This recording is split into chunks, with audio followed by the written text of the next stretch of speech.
Representative Campbell. Here. Representative Connolly. Here. Representative Harshman. Excused. Stay here. Representative Jarvis. Representative Provenza. Here. Representative Storer. Here. Representative Thayer. Present. Representative Wharf. Here. Chairman Byron. Here, and we do have one more here. Representative Harshman is here for the record to show. Thank you. Welcome, everyone, to House TRW. We got a great list of bills today. I'm not even going to go through the decorum. We're just going to get going on it. So please, first bill up for consideration is Senate File 88. And with that, I will invite Director Budd up to, and the good chairman of TRW on our, down the hallway. Welcome, Senator Landon. Mr. Budd, please introduce yourselves for everyone in the room and online, and let's get started on Senate File 88. Thank you, Mr. Chairman. Bill Landon, Senate District 27, Chairman of the Senate TRW Committee, and also Chairman of the Wildlife Trust Select Committee. So it's good to see y'all. Mr. Budd. Morning, Mr. Chairman, members of the committee. Bob Budd, the Director of the Wildlife Natural Resource Trust. I've brought my entire staff with me again today. Hillary Wasserberger, who is our grants manager. And so if you have questions that are difficult, she'll take care of those. And anyway, we're at great risk with all of the staff in one room, but it's okay. I'm very happy to be here, Mr. Chairman. There are several things in your folder there, and I'll get to those in due course. But the first one is obviously the large projects. It's the horizontal. These are the projects that were approved by the board that require legislative approval this year. By background, I can tell you this is the largest dollar amount that we've ever done in large projects. That's primarily due to two things which were directed by the legislature. We were told to address invasive species, which I'll get into a little bit as we get there. And also there was money, $10 million allocated several years ago to deal with highway crossings and the mortality that occurs there, not only wildlife, but human and the property damage. So there's $6 million in here, as for example, for one of those crossing projects from Kemmer to the interstate down by Evanston. If I may, Mr. Chairman, I'll just walk through these one at a time, and if you have questions after each one, if that suits you, that's the way we, okay? The first is the Thunder Basin Habitat Project. It's Weston County. It's actually, it'll probably occur in Weston, Campbell, and Converse as well. This is a rangeland restoration project. It includes a lot of different tactics, including a bit of invasive species control, although we've tried to separate those out. This is more fence modification to allow wildlife movement, erosion control structures. We were just talking in the hall about Z-dike structures. There are others that are put in small head cuts to try and get those to stop and trap sediment and trap water. Removal of approaching conifers.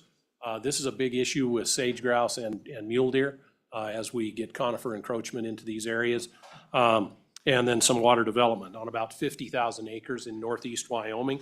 There are multiple beneficiary species, most notably mule deer, antelope, sage grouse, and elk. But all of these, and I won't say this every time, all of these benefit, if they're in the sagebrush ecosystem, there's 75 to 85 species that benefit from these projects. And I'm not going to name them all, but a lot of them are neotropical migrant songbirds. So any questions on that one, Mr. Chairman, I'd be happy to answer them. Committee, any questions on the Thunder Basin Habitat Project? Representative Storer. Thank you, Mr. Chairman. Thank you, Mr. Budd, for being here. I assume this is Forest Service and private mixed. Is that correct? Mr. Chairman, Representative Storer, it's Forest Service, BLM, private, state, all, and that, I think that's an important distinction to make that before we get into all of these. What we've evolved to in the 20 years we've been doing this are big landscape scale projects. These are not little one-offs that we do with Representative Wharf on one place and Representative Thayer in another. They are multiple landowners across large areas, which allows us, A, we get tremendous leverage by doing that. B, we get much more effect. If you're treating 50,000 acres, as an example, with invasive species. You're taking out the seed source for everything downwind, and you're protecting that particular area. So when we do these, we're talking big, big areas with multiple landowners. Thank you. Continue. Yes, Representative Campbell. Quick question. Thank you, Mr. Chairman. So in the bill, page 3, line 21, has a total project budget of $4,017,340, which differs, I think, from the cost in the handout, which is 2.1. So is there? Okay, so this is just part of the. Yeah, thank you. So I assume that you're talking the difference between cost and request and grant. Is that correct, Mr. Chairman, Representative Campbell? Yes, I think I was looking at the total cost and then the total project budget. Okay.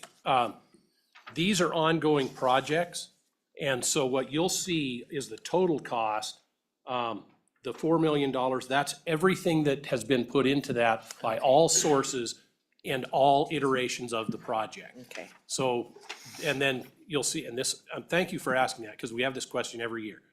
Then you'll see the grant, that's what's being granted this time. Okay, And so that's where you see that discrepancy. cool. Thank you. Representative Worf. Yeah, Director Bud, I had a question, because on the big handout we have here, is there somewhere, because I recognize some of the sponsors, some of them I don't recognize the acronyms. Is there some place that tells us who those sponsors are? Mr. Chairman, Representative Worf, I'm happy to get back to you with a list of those. There's 140 of them there. Yeah. So it'll take a little while to get all of those down there. But if you have any in particular, I'd be happy to answer it Well, now. I recognize some of them I don't. I'd like to know who they are, because I mean, obviously I'm excited. I mean, we had great participation, but I'd like to know who some of these are that I don't recognize, so. Yeah, Mr. Chairman, and just so that, some of them are gonna have the same acronym too. So if you think CCCD, that would be, Campbell County Conservation District or Converse County Conservation District. So you look at where it's located and then I'll get that to you. You bet. Thank you, Representative Worf, for that. Good question. Other question? Yep, Representative Storr. Thank you, Mr. Chairman. Mr. Budd, would you, for the benefit of everyone, help us understand the numbering system you use on this as well? So we know what we're looking at there. Mr. Chairman, Representative Storr, the number system we developed back when the program was created in '05. So projects, we grant money twice a year, in June and December. Those deadlines are the 1st of March and the 1st of September. So you'll see a 308-22 or 306-22 was the 22nd, or 02, sorry, was the second application we received in the early spring period of '06. So the first number is the month, the second is the year, and the next is the order that we got them in. They're random, it's just random. However they come in, they get assigned that number. Thank you. Continued. Mr. Chairman, the second project is Baggs Valley Headwaters 4. As we just talked a minute ago, these are multiple year projects. You bite off what you can chew, you get that done. That generates a lot of interest and people want to do more, so we just add on. This is the 4th iteration. We're now at well over $5 million in total impact on the ground. That shows you the kind of leverage that we get. This particular iteration will be $750,000. It's similar to the Thunder Basin project, with the difference being the ecosystem. So this one is actually mastication or grinding up of different species to get those to sprout. It's removal of conifer. It's also some level of treatment occasionally on some of these areas if there's an intense outbreak of cheatgrass or something like that. The effects of this are stunning. We went down and looked at phase 3 this spring, and every area that had been treated had deer in it. And this fall, every area that had been treated had deer in it, and they were really fat. And that's what we want to do. If we're going to perpetuate our mule deer, we've got to get them fat going into the winter. And that's what this does. It opens that habitat up. It adds the nutrients in the native vegetation are much, much higher in both energy and protein. So these are projects that build resilience into our ecosystems. And this one is primarily for mule deer, but there are other species. Got pretty excited in the committee on the other side when we mentioned Columbia sharp-tailed grouse, and I had numerous people come up and say, I didn't even know we had those. And we do, but that's where we have. So again, the same type of project. I think as the other one, it also enhances the grazing for livestock on both private and federal lands, which is a benefit economically, obviously, in our local counties. Questions on that one, I'd be happy to answer. Thank you, Director. Committee, any questions of the director on the Baggs Valley Headwaters project? Representative Thayer. Thank you, Mr. Chairman. I just wanted to say, flip your page over, guys. This really helps. On the last page, it has the highlighted grants that relays. They've given us such great information that I think if you compare, it's a little cheat sheet. So, thank you. Appreciate that. Committee, any additional questions? Representative Connolly. Thank you, Mr. Chairman. Just since this is new to me, each one of these have a leverage number on them. Will you help me understand that? Mr. Chairman, Representative Connolly, the board has always been really focused on making sure that we're able to leverage other sources of revenue, not just us. So that number is how many dollars from other sources we get for every dollar we put in. Right now, statewide on all things, we're averaging just over 5.5 across the board. So for every $100,000 that we spend, there's $550,000 coming in from other sources. Thank you, Representative Connolly, for that question. Pretty impressive. Director Budd, I'm going to take a second to interrupt you, and you, sometimes I think you have eyes in the back of your head, but you don't right now. And behind you, we are being blessed with the presence of an unbelievable group of sportsmen. Chairman Landon probably didn't know that either, but this is the most we ever get any year in TRW, and it's just so great to have came out the Capitol today, and every day you folks are here lobbying and learning and teaching us, and we're trying to teach you and do the right things. So I just want to say on behalf of our committee and the House, welcome to the building, the People's House, and welcome to House TRW, and so excited to have you here. And I'll remind the committee tonight they have a wonderful event, and I'd encourage everyone to attend. So I'm going to ask the committee down here to do a little round of applause for them for coming today. And they're represented by so many wonderful groups that are supporting what we're trying to do in TRW and as electeds. And a big special thank you to Jess Johnson. She is always very integral and the glue that keeps us all together. So thank you, Jess. And then I imagine that my vice chair might want to introduce somebody that's sitting in back that used to sit in the vice chair of this committee. So I'm going to go ahead and give him the honor. Members here today, I want to recognize former Representative Cyrus Western, a sportsman who's done so much for our state. So give him a round and welcome back.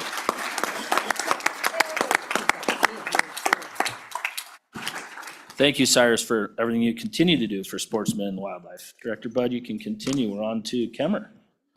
Thank you, Mr. Chairman. I would like to reiterate that part. Some of these people are unbelievable. Director Budd, real quick, we got my vice chair who likes to chime in pretty often. Actually, I Has a don't, question. Mr. Chairman, but one quick question on this Baggs Valley headwaters. It is the 4th phase. How many phases total are you estimating? Mr. Chairman, I think, Representative Harshman, I think this one will probably be about 2 more phases and then it'll be done. We're able to step up on this one. The earlier phases were smaller, but they got a Chiefs grant from USDA, which was significant. They've gotten several other RCPP funds, I think, and others. That exponentially increased the number of acres that could be done. So I think there are 2 more phases contemplated at this point. Thank you, Director. Thank you for that question. Mr. Chairman, the next project is the Kemmer 189 migration. This was a high priority when in the migration working group that Game and Fish constituted. It was a multidisciplinary effort. Basically, everything south of Kemmer down to the interstate. If you've driven that highway, particularly in the fall or in the spring, you know how much, certainly Representative Wharf can tell you, how many deer were hit on the highway, antelope, elk, all kinds of mortality down there. This will include fencing, underpasses, and one overpass. That it's a high-ticket item, as you can see, $31 million. That came with a special grant from U.S. Department of Transportation. We had, by requirement, had to match a portion of that. That's the 10 million that was allocated by this body, by the legislature 3 years ago. This will use up those funds. The remainder of these were used on KC to Buffalo and Dry Piney. So it's a big project. It's a lot, many miles. And again, your primary species are gonna be mule deer and antelope, but there are others as well, so. Thank you, Director. Committee, Representative Connolly. I do have a question, Mr. Chairman, thank you. And this one doesn't relate to the Kemmer project, but similar project between KC and Buffalo. Was the funding mix the same? So the KC Buffalo project, what was your? Mr. Chairman, Representative Connolly, the leverage on that project was not as high as it is on this one because it was not a highway reconstruction. So you don't have all of that cost in there. That project was primarily fencing. We didn't have any fencing there that worked. There were several underpasses. The select committee did their tour up there 3 years ago, and got a chance to see that. So we were able to use some of the bridges that crossed the creeks. They were built wide enough that you could build a pathway underneath so the animals could move through those without building a new underpass. Some of the culverts were big enough that they could be modified, but primarily that was fencing on that stretch between KC and Buffalo. Thank you, Director. Committee, any other questions on that one? Okay, we can continue. Director Bud, please. Wind River Front cheatgrass, this is a very impressive project. The entire board got a chance to look at this one this summer, or this last fall. And it is a cooperative effort on cheatgrass that runs basically from Bull Lake, if you know where that is, near Crowheart, down to the South Pass Highway, the Red Canyon Rim.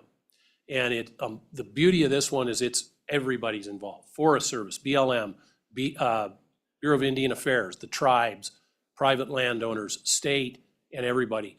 This was put together by the Fremont County Weed and Pest District. An incredibly good job of getting all those people to work together. It's doubly impressive. If you'll all recall, we invested fairly heavily in removal of feral horses on the reservation for the last few years. The removal of those horses was instant gratification. Those ranges, when we got them off, were occupied by deer, by elk, by antelope, and bighorn sheep back into areas that they needed to winter. Sage grouse were back into those areas, back on Lex, and those numbers were going up. But part of the damage from that being there for so long was that you got an infestation of invasive annual grasses, cheatgrass primarily. So to complete this project and to take that Lander front and make it resilient again, this is what it's gonna take. This is the piece that's gonna need to get plugged in there. Again, Aaron Foster up there with the Weed and Pest District, a tremendous job of bringing all those partners together. You can see the leverage is very good, 3-to-1. That's what generally the legislature hopes to see on these invasives, and it's a really good project. That's the first one of several we'll talk about with cheatgrass today, but any questions on that, I'd be happy to answer. Committee, any questions on that? Representative Provenza, please. Thank you, Mr. Chairman. Director Budd, I'm just, I got about 200 postcards this fall asking me to save the wild horses. So I'm just wondering if you could send them some brochures. Let them know what the wild horses are doing to our mule deer. Thank you. Representative Chairman, Provenza, did you save the Representative- postcards? Do we have a return address? I have them in my basement. Okay, perfect. I'll get those, Director Bud. Director Bud, if you choose to answer that, feel free. If not, I understand. I don't know anything about wild horses. These were feral horses. Representative Bud, carrying on to Semino, please. Mr. Chairman, next one is Semino Shirley Habitat. This is south central Wyoming, Natrona and Carbon counties. Representative Thayer nodding her head knows exactly where we're at here. This is another cooperative effort. And maybe to take a step and explain this, the Game and Fish took this project on.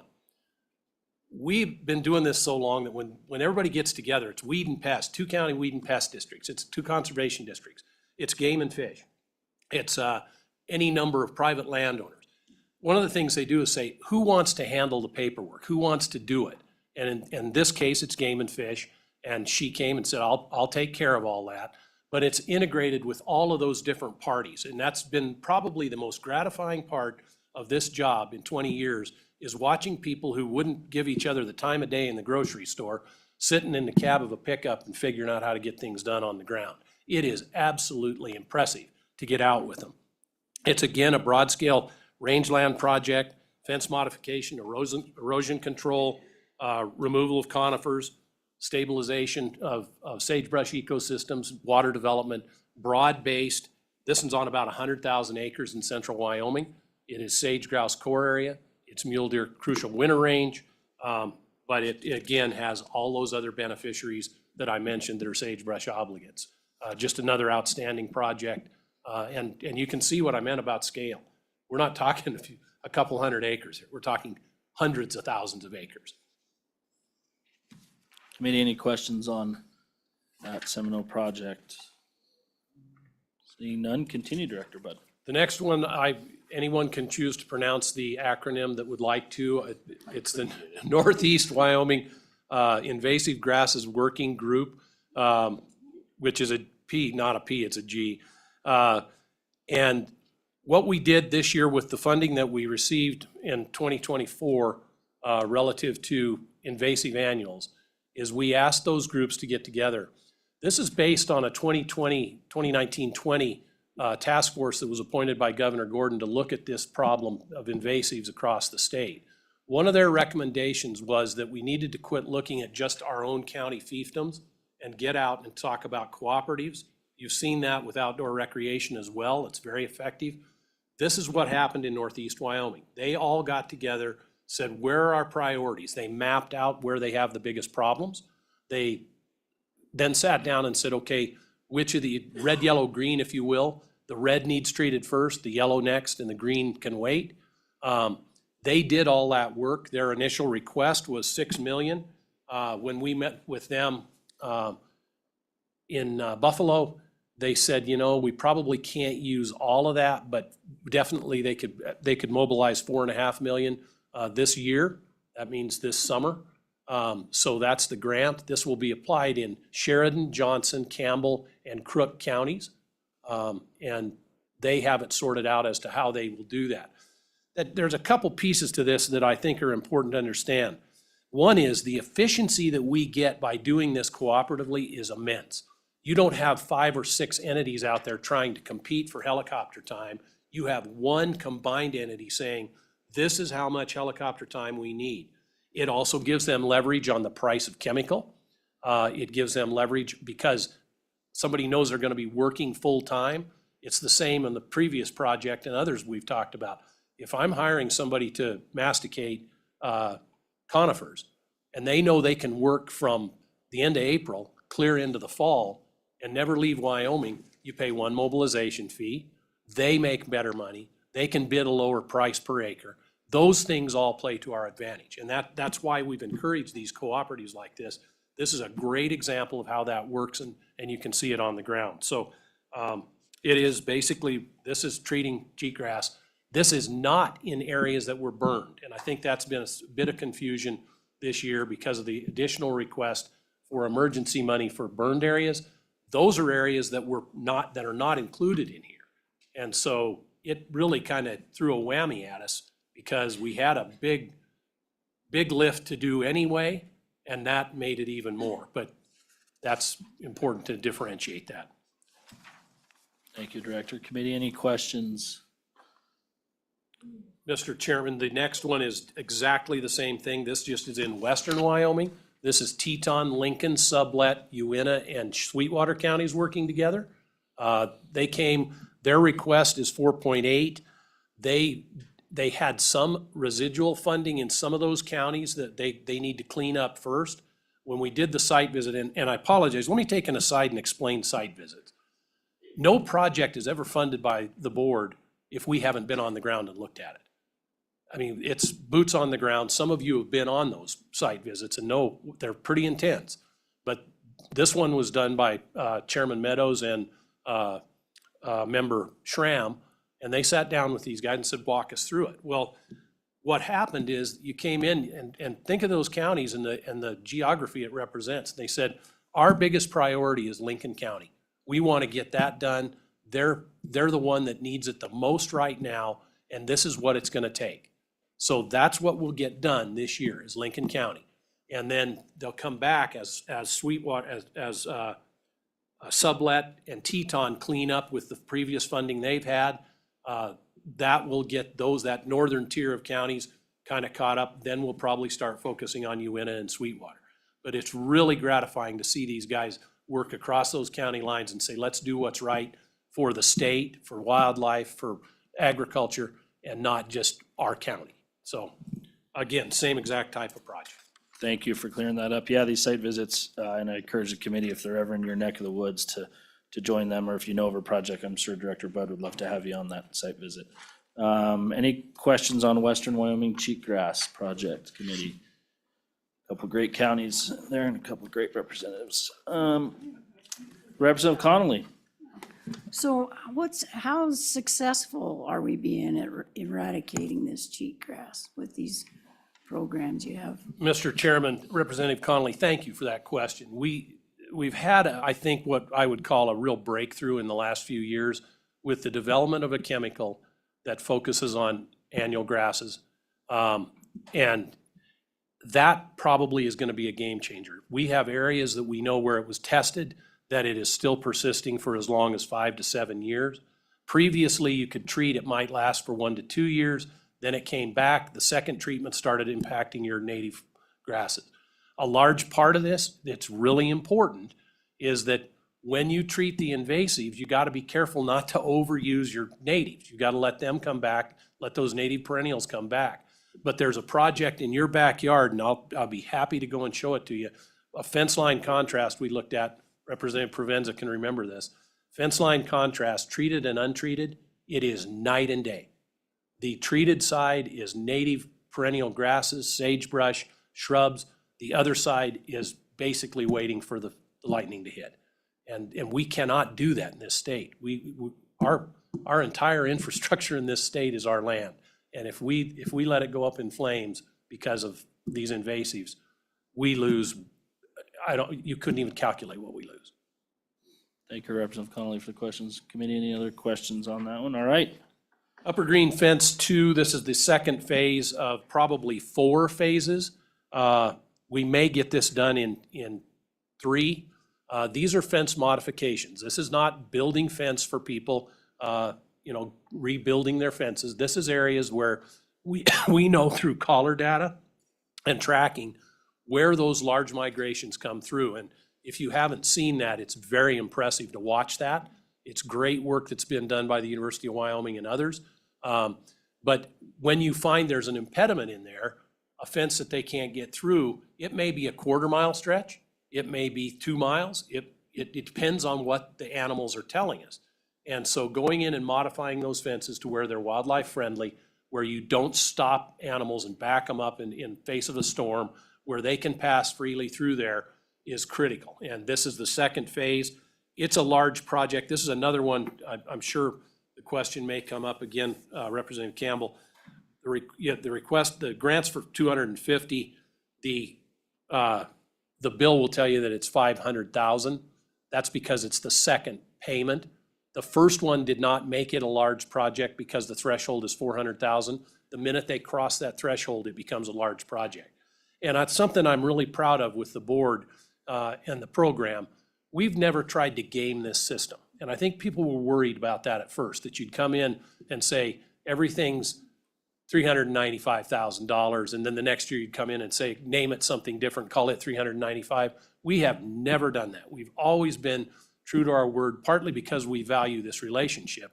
But we've always, the minute it hits that threshold, it comes back here and it becomes a large project. So this one, in this case, if we do another 250 next year, it will come back as a large project because the second time, the threshold is 200,000. So just so to explain that. And committee, for some more insight on that, I believe it was 2 years ago, we bumped that threshold from 200 to 400? Correct. Is that correct, Director? And it really important with what these things were starting to cost and what we were observing. So that was a good bill that made it through the bodies. Director, continue. Wapiti Habitat in Park County. Interestingly, we have one river project in here this year. Normally, that's the bulk of what you get to see. It is still the largest, by type of project, still the largest thing that we fund. These are river projects that have multiple benefits, including irrigation efficiency, water use, but in this case, it prevents erosion. You can see from the photos there that you've got those banks spreading out. You're losing that habitat, that in-channel habitat for fish. These projects are well-engineered, well-designed to do all of the different things and make that river, let that river, let me correct myself, let that river do what it wants to do and not have areas where it's acting out of where it should. We've done thousands of miles of rivers in this state. Tremendous partnerships, usually really good leverage, multiple land ownerships, and basically we've created thousands of miles of habitat that were unavailable to fish to spawn 20 years ago. We have habitat where juvenile fish can be raised and come back. And some of these are some of my favorite projects. So you all got to see one this last summer, Grade Creek. We went and looked at one that had not run water in 30, 40 years. And they put water back into the system and recreated that stream down through a process. And the next year, Bonneville cutthroats were spawning in that stream. It's phenomenal stuff. But again, just a multifaceted project on about 4 miles of the North Fork of the Shoshone up in Park County. Committee, any questions on that project? Seeing none, continue. The Director. final is Natrona core cheatgrass. Yeah, the most important one for Senator Landon. It is, again, I've explained what these are. This is in a core area for sage grouse. It's a cheatgrass control project, again, using the funds that we were directed to use from the legislature. I would add that the $9 million that was allocated last year has now been spent, and in addition, the board allocated $2 million of their regular funding to supplement that. You'll see in the budget, the remainder of that original request is in our budget, and it's $11 million to fulfill the original 20 that we wanted to do statewide. So, and we do know where that 11 probably is going to end up. That the site visits we did this year, we deferred several of them because they weren't quite ready. This one was. There's another one in Natrona that probably we'll be seeing again, several other counties. Mr. Chairman, the final thing I would do before any questions, comments, this handout is every project that the board looked at this year. There are, I believe, 77 of them. You'll be able to go in there and see what they did and why they did it. Usually you can figure that out, but you'll see some of them were deferred. The deferment is where the project is not ready. It may be that they haven't got their permitting in place. It could be that they haven't done all of the landowner consultation they should have. It may be that we ask them to go and engage with another entity. That happens all the time. We really are trying to find a way to get to yes on these because we know that they're good projects. They're well thought out, but sometimes they're just not quite ready. And so the deferments will come back. A decline means it was not ready for prime time. It may not be back for various reasons, but you'll see some are deferred in here, some are declined. The board basically has numerous options. One is to fund a project at full. Another one is to partially fund it, to defer it, to decline it. And in some cases, when we go out on the ground and look at them, we'll actually tell them, you send us another budget because you're under. We can do more. So the board every one of these gets weighed by all 9 board members before it gets funded, and that conversation is pretty darn interesting sometimes. So with that, Mr. Chairman, I would be happy to answer any questions that you may have. Committee, any questions of the good director? Representative Wharf, please. Yeah, first of all, I mean, I am very proud of what you've done, Bob, or Director Bud, I'm sorry. It is just amazing what we've been able to accomplish with Wyoming Wildlife Natural Resource Trust.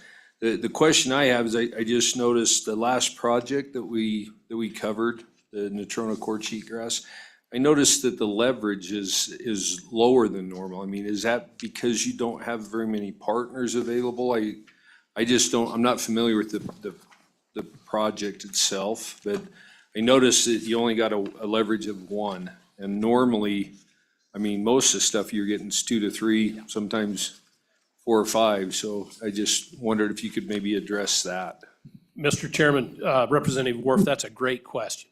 And it is part of what you look at. It's a little bit like an investment portfolio to the board and to us.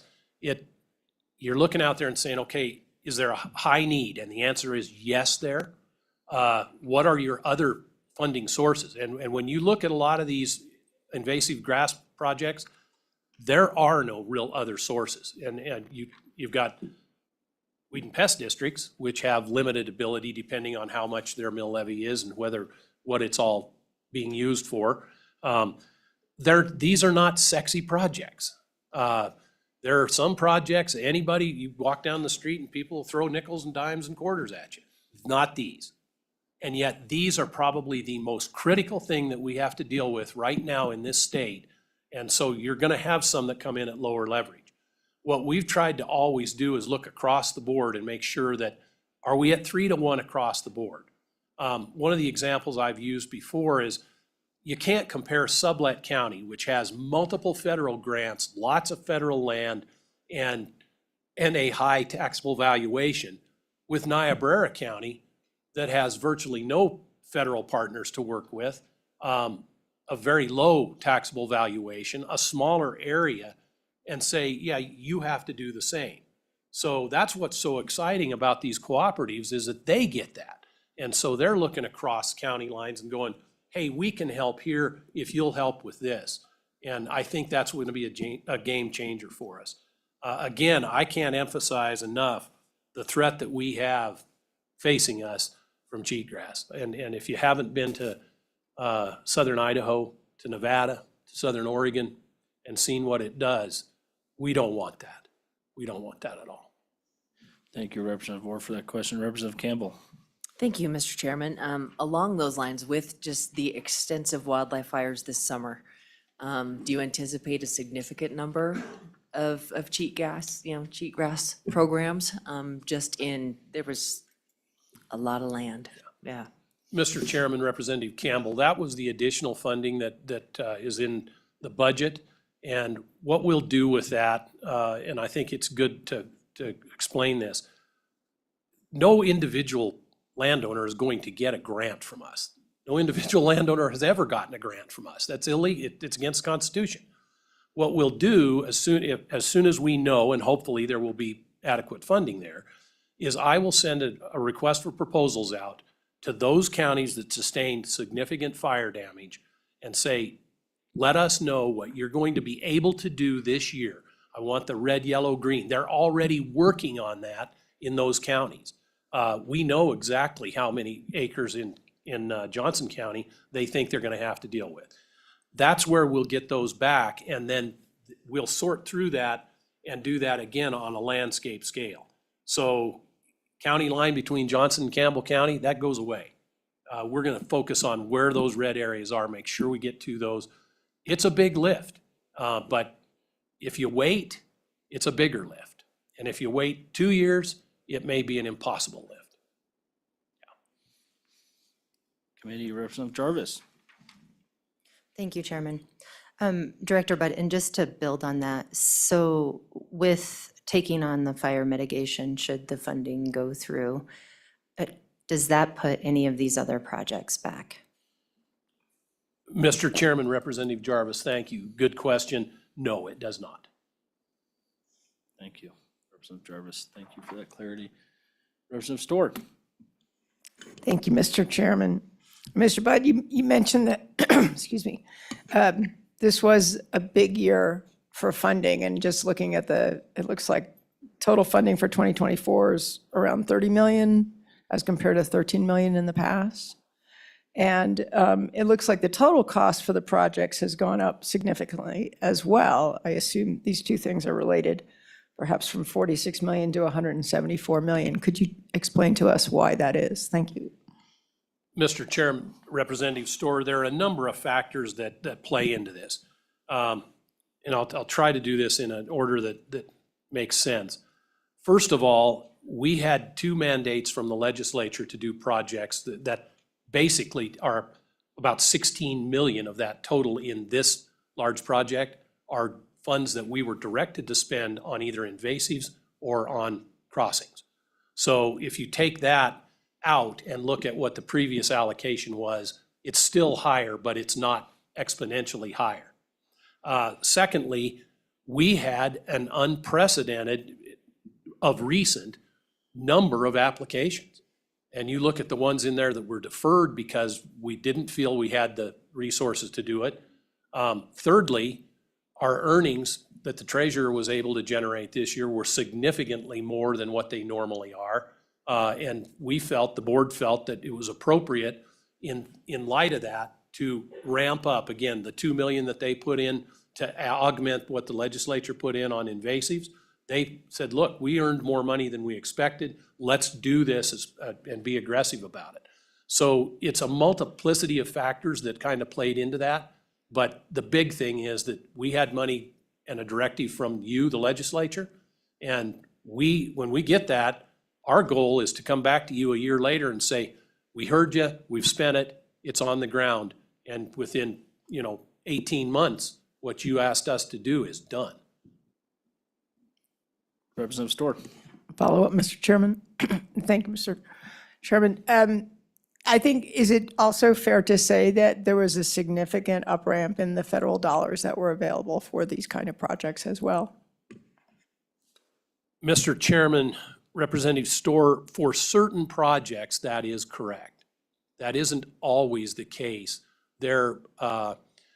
We've had really good success with our conservation districts and others, NGOs, in getting RCPP funding, as an example, in getting funding through sources through competitive grants. They're very good at going after that and getting those, particularly in areas like river restoration. But those dollars kind of ebb and flow. They like sexy things. When we started this program, if you said wetland, you got money. Now they're not quite so enthralled with wetlands, but you say fish passage, there's money. Yeah, it kind of ebbs and flows, but the other part of the allocation that I should have mentioned, we also have had tremendous inflation. So projects cost more than they did before. We looked at one 2 years ago, I think, in the Bighorn Basin, 2 projects side by side. They were both fish passage projects. One was done 3 years before. The price tag on that was half of what the one that they were doing at the time. And that was steel, concrete. Yeah. Yeah. Thank you, Director Budd. Committee, I want to continue this conversation and get over to the good co-chair and then really give an opportunity for all those folks that traveled from very far away, some not so far, if they do want to comment on this large project funding bill. We do have a few people online and another bill to get to. So, Mr. Co-Chair, any more commentary on this good bill? Well, Mr. Chairman, thank you. And what a great day for sportsmen and women to be here to listen to the director. I just want to tip my hat to him and the board. That's one of the hardest working boards we have in the state of Wyoming. It's such a privilege to serve on a select committee that does this kind of work. Just absolutely fantastic. The tour that we took on the Western Front was outstanding. Director Budd outlined some of the things we saw, but we've got Bonneville Cutthroat going back up a stream bed that had been unused for 30 years, and we've got fish spawning there now. Riverbank restoration that you just can't imagine what techniques are being used to save river basins, and just great work out across the state. A couple of years ago, we were able to fully fund this Corpus that's also beginning to generate more money so that we can put more projects on the ground. 77 projects this year, you're only seeing the large ones here. So what a lot of work going on, and can't say enough about it. So thank you.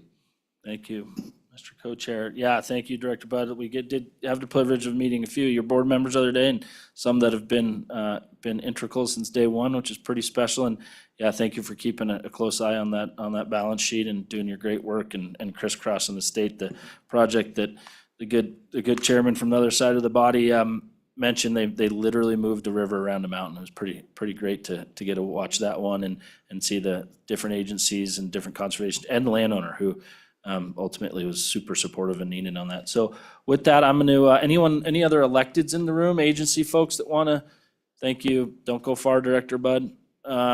Agency folks in the room, other electeds.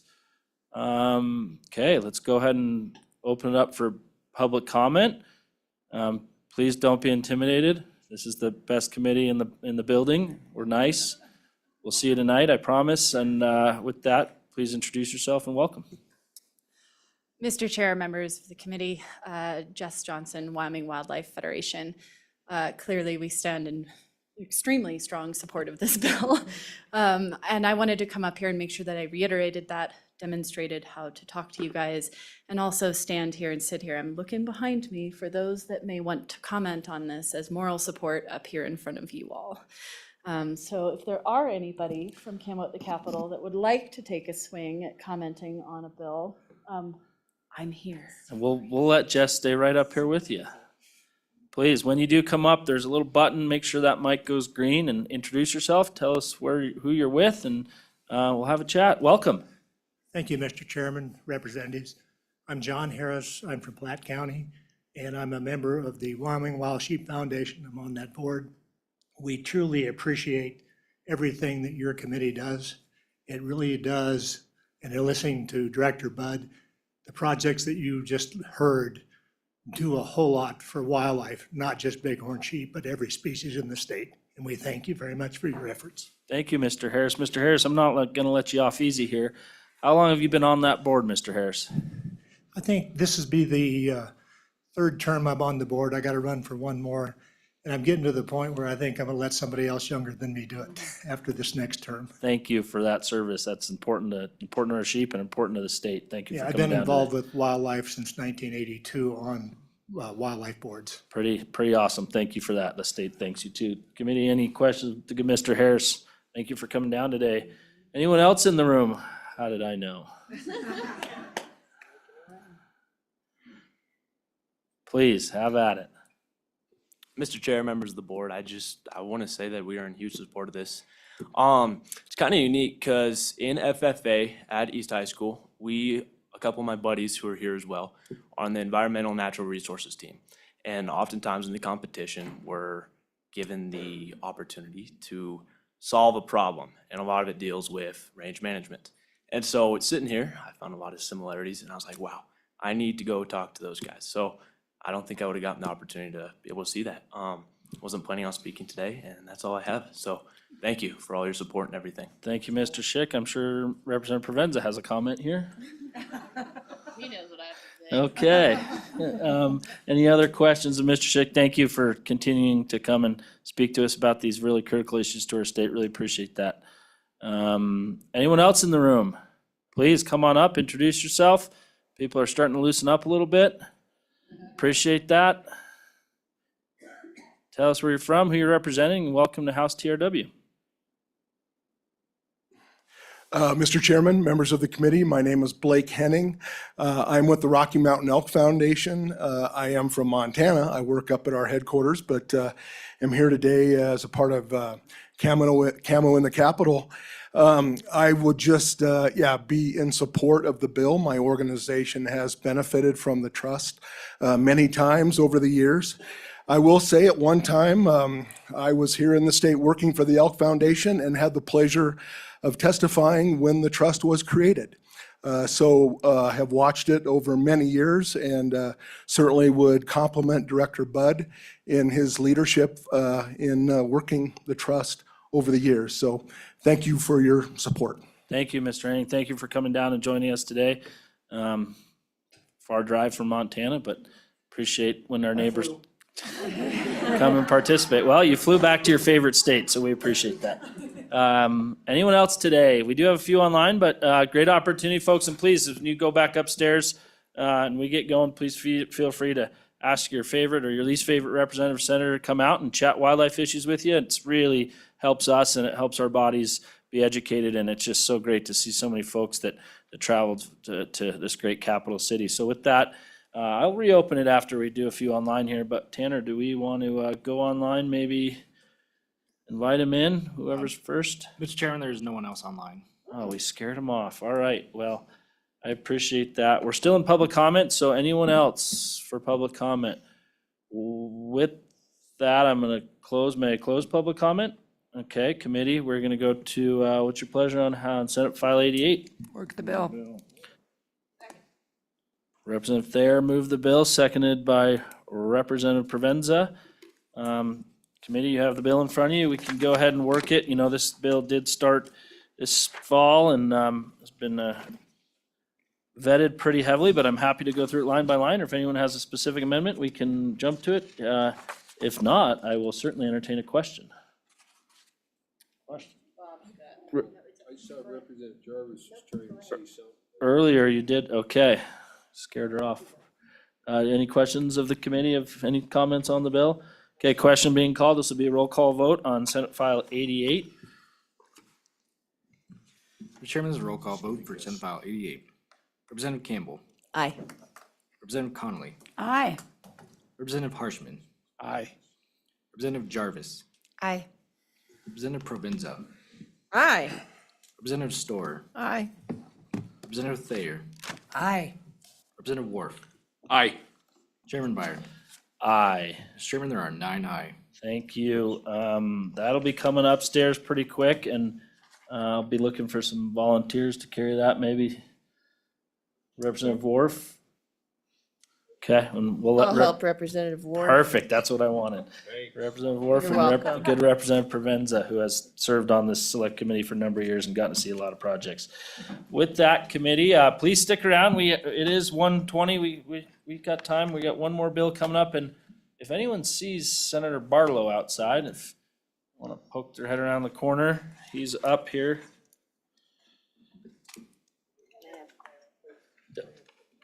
Yeah, please, Representative Jarvis, sorry, I did cut you off earlier. Please have the floor. That's okay. Thank you, Chairman. I just wanted to say, I wanted to go on the record for Mr. Schick, right? As a former high school principal, it's really refreshing to know when you can't find your seniors that they're actually at places like this when the attendance goes down. So, thank you.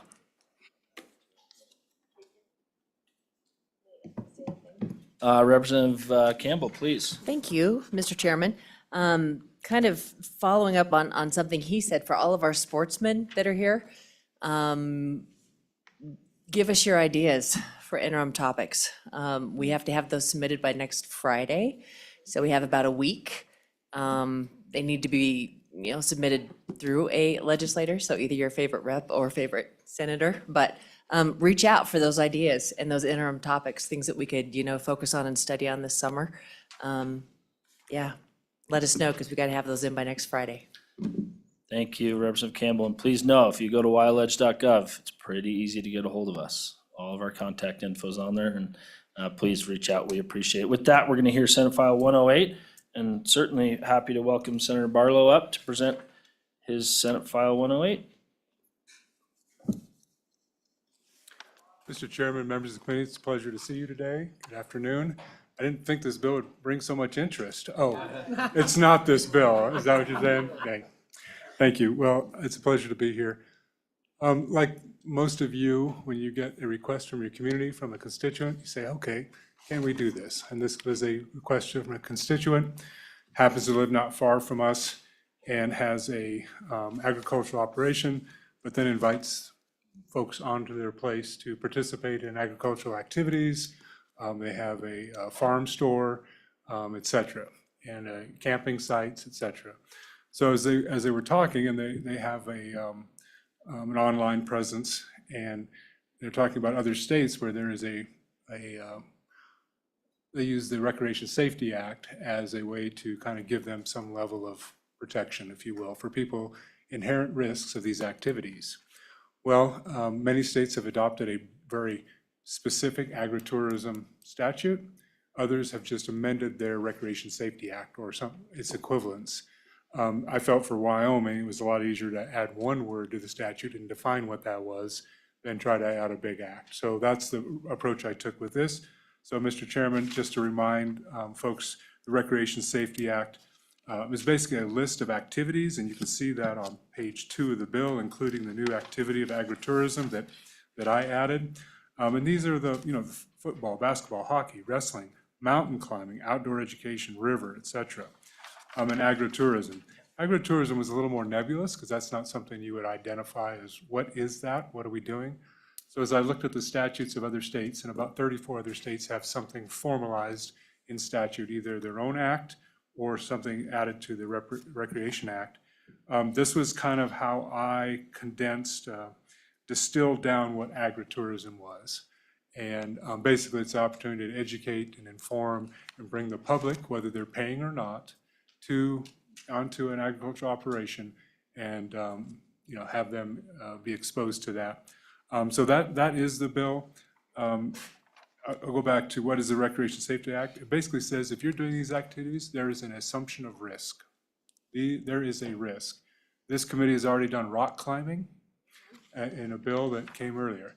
So this bill actually does one other thing besides the agritourism, Mr. Chairman. And if you'll take a look on page 2 of the bill, lines 2 to 3. This says, but not limited to. And the reason for this is maybe we don't have to add rock climbing because maybe that fits under mountain climbing.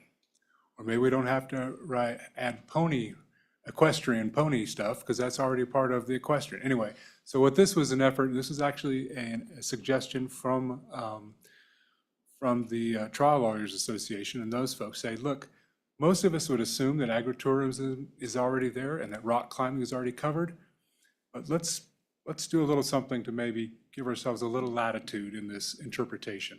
So the but not limited to is for that purpose.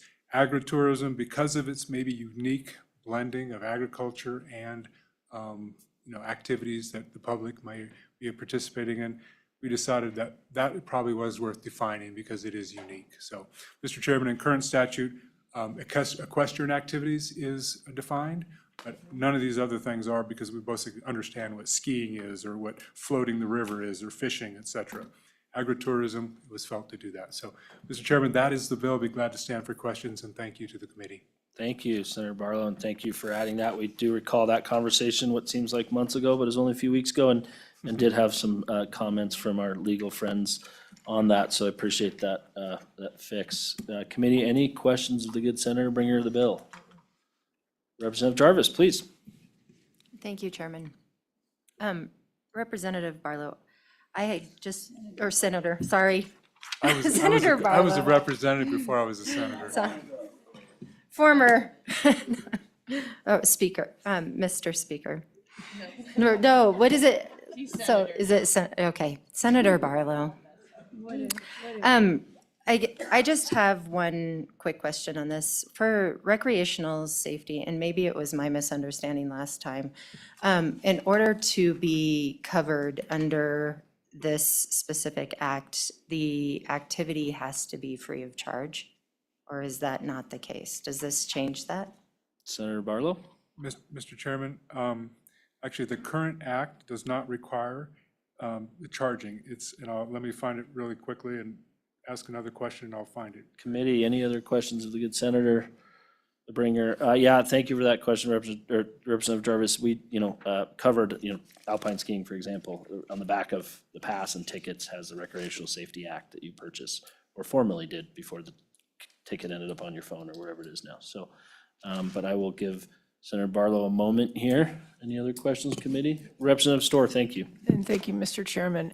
As I recall, when we were talking rock climbing, when we talk about putting in the words commercial use as an alternative to necessarily being paid for, because I assume that you would be paid for hosting agritourism. Senator Barlow? Mr. Chairman, my apologies. I should have come up with it faster. It's actually in the definition of provider. Definition of provider, and I won't read you the entire definition, but I'll read you the pertinent part, is any person, which we know how broad that is, or government entity, which for profit or otherwise offers or conducts a sport, da, da, da, da, da, da, da, da. So I think that that's the way I interpret that, is whether it's for profit or for, for free, whatever, it already falls under this. So all of these things, to your commercial question, maybe, Mr. Chairman, the commercial question, I don't know that commercial changes the definition of provider, unless you went into that definition of provider, which this bill doesn't contemplate, Mr. Chairman. Thank you. Senator. Thank you, Representative Storr, for that question. And I will say that that is an important factor. A lot of these, especially in the bill we're looking at right now, the Senate File 108, a lot of these folks are having folks to their property free of charge, and sometimes being charged commercially, but free of charge for some of these great experiences that our folks in our communities can offer. Representative Thayer. Yeah, thank you. Thank you, Senator Barlow. This is a fabulous bill. This is opening up doors for landowners, for other ways to show heritage and experience-based tourism. So this is just exciting to have one more tool in our toolbox. So thank you. Thank you. Committee, any other questions of the good bringer? We can go ahead, and any other electeds in the room that want to comment? Any agency folks on the room that want to comment on Senate File 108? Seeing none, we can't let them off this early. Anyone else in the room that would like to comment on Senate File 108, please take your time, come on down, fill the chairs. If there's going to be a few of you, that'd be great. Keep filling the chairs as you begin to feel more comfortable talking in front of us. And we're going to go from my right to my left to your right, and go ahead and introduce yourself, and please. Mr. Chairman, Committee, Brett Moline, Wyoming Farm Bureau Federation, sitting in support of this bill. This is an important aspect as we try to get more young people to come back to agriculture, to try to maybe open up some of these opportunities and to reduce the cost, reduce the liability is important. With that, Mr. Chairman, trying to be brief, I would take any questions you or the committee may have for me. Thank you, Mr. Moline. Committee, any other questions? Appreciate that. Thank you. Please introduce yourself. Welcome to House TRW. Mr. Chairman, members of the board, my name is James Schick, related to that other Schick over there. But in any case, I didn't plan on speaking on this bill, but I am in strong support of agritourism. As part of an FFA trip that I attended, we went to Ireland for this exact purpose. Agritourism is extremely important. Thank you. Thank you, Mr. Schick. Thank you. That's really, really good thought there. Any other questions of Mr. Schick? Really like your shirt, Mr. Schick. Continue on. Welcome to House TRW. Thank you. It's good to be here. Chairman Byron, members of the committee, Era Arano with Rocky Mountain Farmers Union. As we have a tiny bit of time and I don't get in front of you all that often, I'd just like to share who we are. We're a nonpartisan grassroots organization that represents family farmers in Wyoming, Colorado, and New Mexico. And we're founded to ensure that individuals and rural communities can compete effectively and fairly in our marketplace. We're dedicated to achieving the profitability of small family farmers and ranchers, promoting stewardship of land and water, delivering safe, healthy food to our communities, and just strengthening those rural communities. Our policy positions all start with our membership, and they go through a state process and then that regional process, and we are firmly in support of agritourism. We think it fits in well with some of the ranching activities and the equine activities that are already in the bill, and our members support this. Please do as well. Thank you, Ms. Arano. Committee, any questions? Great to see you again in House TRW. We've missed you. Committee, anyone online? Tanner, we're good? Okay. Anyone else want to comment before I close public comment? Vice Chair Harshman? Mr. Chairman, I would just say to the good speaker that this is a white Senate file. It's crossed over as opposed to a blue one, so we know this one is perfect. It's been unamended, so appreciate you bringing it to us, and we'll try to keep it that way. Thank you. Thank you, Vice Chair. That's good for us to remember. Almost changed House Bill 45, but I appreciate that. With that, we're going to go ahead and close public comment. Thank you, Senator, for bringing that. Committee, what is your pleasure on Senate File 108? Representative Connolly moved it, and it was seconded by Representative Campbell with my left ear. Let's work the bill. Committee, any other changes, any thoughts, comments? We can certainly, I really take into account Representative Harshman's comment just now. I think the bill does a lot of great things coming out of the bill we looked at about rock climbing, and certainly a topic that we may expand on as we head towards the interim. Any comments, any changes? Question being called. We're going to have a roll call vote on Senate File 108. Mr. Chair, this is a roll call vote for Senate File 108. Representative Campbell. Aye. Representative Connolly. Aye. Representative Harshman. Aye. Representative Jarvis. Aye. Representative Provenza. Aye. Representative Storer. Aye. Representative Thayer. Aye. Representative Worf. Aye. Chairman Byron. Aye. Chairman, there are 9 ayes. Thank you. With that, we are adjourned, and please, we will meet out in the hallway. Happy to talk to everyone. We got about a half hour till we have to be back upstairs, and really encourage my committee, if you're able tonight, to join these good folks at the Botanical Gardens, 6 to 9. May get to eat some bear meat, maybe to eat some bear stew, maybe get to eat some other things. With that,